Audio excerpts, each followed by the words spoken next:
I'm Marie Alkan. I'm a first year PhD student at Durham University, and I work with Dr. Alex Easton on the development of episodic memory.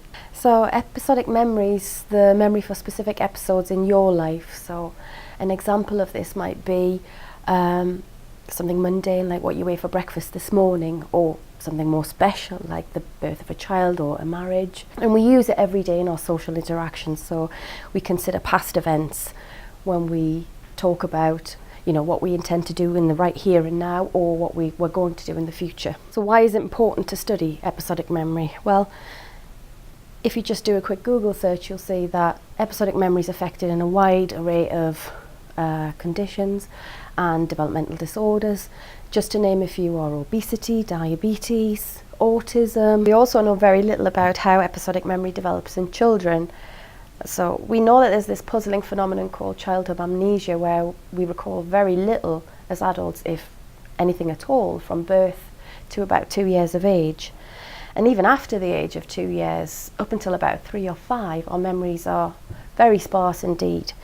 So we're interested in finding out, what's happening during early childhood from the age of about 3 years up until maybe 5, 6 years of age, where children can then form these enduring episodic memories. We adapted a procedure by Holland and Smulders where participants go to 2 different corners within a room. These 2 corners are labelled differently when we describe them to the participants, and they also have clear visual cues that distinguish them from one another. In each corner there are the same hiding apparatus with identical hiding locations, so the participant has to use contextual, spatial and perceptual cues to remember where they hid objects. As part of our procedure, we look at the different memory associations as well as their overall binding for the defining features of an episodic memory. So this would be the what, the where and the when.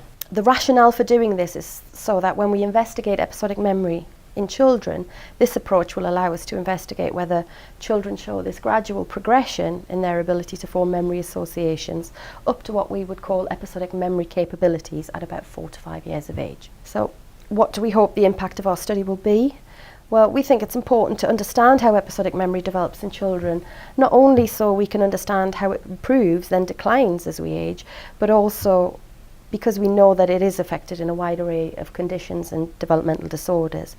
And in understanding what memory associations, as they emerge, this also tells us which elements might be crucial later in life when they start to decline.